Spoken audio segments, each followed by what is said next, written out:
ಕನ್ನಡ ಚಿತ್ರರಂಗದಲ್ಲಿ ಇದುವರೆಗೂ ಅನೇಕ ಗಾಯಕರು, ಕಲಾವಿದರು ಅನೇಕ ಥರದಲ್ಲಿ ನಿಧನರಾಗುತ್ತಿದ್ದಾರೆ.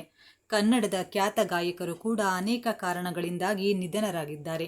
ಇದೀಗ ಜೀ ಕನ್ನಡ ವಾಹಿನಿಯ ಸರಿಗಮಪ ಕಾರ್ಯಕ್ರಮ ತಂಡಕ್ಕೆ ಮತ್ತೊಂದು ಆಘಾತ ಎದುರಾಗಿದೆ. ಹೌದು ಸ್ನೇಹಿತರೆ, ಖ್ಯಾತ ಗಾಯಕಿ ಅತಿ ಚಿಕ್ಕ ವಯಸ್ಸಿಗೆ ದಿಢೀರ್ ನಿಧನ ಹೊಂದಿದ್ದಾರೆ. ಹಾಗಿದ್ರೆ ಯಾರು ಈ ಗಾಯಕಿ, ಏನಾಗಿತ್ತು ಇವರಿಗೆ ಅಂತ ಸಂಪೂರ್ಣ ಮಾಹಿತಿಯನ್ನ ಈ ವಿಡಿಯೋದಲ್ಲಿ ಹೇಳ್ತೀವಿ ನೋಡಿ.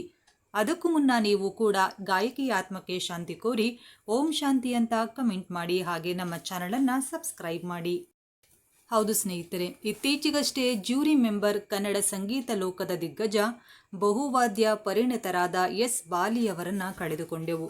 ಸರಿಗಮಪ ಕಾರ್ಯಕ್ರಮದಲ್ಲಿ ವಿಶಿಷ್ಟ ಗಾಯನದ ಮುಖಾಂತರ ಜನಪ್ರಿಯತೆ ಗಳಿಸಿದ್ದ ಮಂಜಮ್ಮ ದಿಢೀರ್ ವಿಧಿವಶರಾಗಿದ್ದಾರೆ.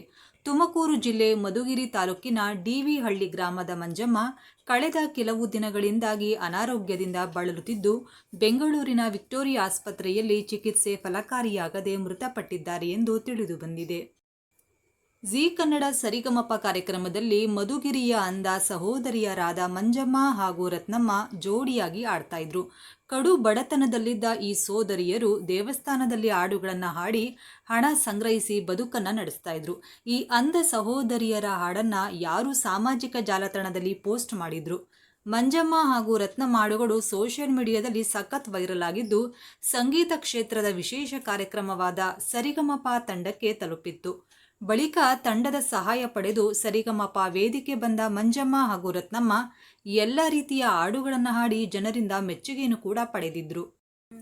ಸುಸಜ್ಜಿತ ಮನೆಯಿಲ್ಲದೆ ಕಷ್ಟಪಡುತ್ತಿದ್ದ ಈ ಅಂಧ ಸಹೋದರಿಯರಿಗೆ ನವರಸ ನಾಯಕ ಜಗ್ಗೇಶ್ ಸಹಾಯ ಮಾಡಿದ್ರು. ಜೀ ಕನ್ನಡ ಸರಿಗಮಪ ಕಾರ್ಯಕ್ರಮದ ಬಳಿಕ ಮತ್ತೆ ಮಧುಗಿರಿ ತಾಲೂಕಿನ ದೇವಸ್ಥಾನದ ಬಳಿ ಹಾಗೂ ಕೆಲವು ಕಾರ್ಯಕ್ರಮದಲ್ಲಿ ಹಾಡನ್ನ ಹೇಳ್ತಾ ಮಂಜಮ್ಮ ಹಾಗೂ ರತ್ನಮ್ಮ ಜೀವನವನ್ನು ನಡೆಸ್ತಾ ಇದ್ರು. ಆದರೆ ಇತ್ತೀಚೆಗಷ್ಟೇ ಮಂಜಮ್ಮ ಅವರಿಗೆ ಅನಾರೋಗ್ಯ ಹೆಚ್ಚಾಗಿತ್ತು. ಸ್ಥಳೀಯ ಆಸ್ಪತ್ರೆಯಲ್ಲಿ ಚಿಕಿತ್ಸೆ ನೀಡಿದ್ರೂ ಸಹ ಯಾವುದೇ ಉಪಯೋಗವಾಗಿಲ್ಲ. ಬಳಿಕ ಕೂಡಲೇ ಬೆಂಗಳೂರಿನ ವಿಕ್ಟೋರಿಯಾ ಆಸ್ಪತ್ರೆಗೆ ದಾಖಲಿಸಲಾಗಿತ್ತು. ದುರಾದೃಷ್ಟವಶಾತ್ ಚಿಕಿತ್ಸೆ ಫಲಿಸದೆ ಮಂಜಮ್ಮ ಆಸ್ಪತ್ರೆಯಲ್ಲಿ ಕೊನೆಯುಸಿರೆಳೆದಿದ್ದಾರೆ. ಮಂಜಮ್ಮಳನ್ನ ಕಳೆದುಕೊಂಡು ಕುಟುಂಬಸ್ಥರ ಆಕ್ರಂದನ ಮುಗಿಲು ಮುಟ್ಟಿದೆ. ಇವರ ಸಾವಿಗೆ ಇಡೀ ಜೀ ಕುಟುಂಬ ಕಂಬನಿ ಮಿಡಿದು ತಮ್ಮ ಬೇಸರವನ್ನ ವ್ಯಕ್ತಪಡಿಸಿದ್ದಾರೆ. ಇವರ ಜೊತೆಗೆ ಇದ್ದ ಆ ಸೀಸನ್ನ ಅನೇಕ ಸಹಗಾಯಕರು ಇವರ ಸಾವಿಗೆ ಆತ್ಮಕ್ಕೆ ಶಾಂತಿ ಕೋರಿ ಪೋಸ್ಟ್ ಮಾಡಿದ್ದಾರೆ.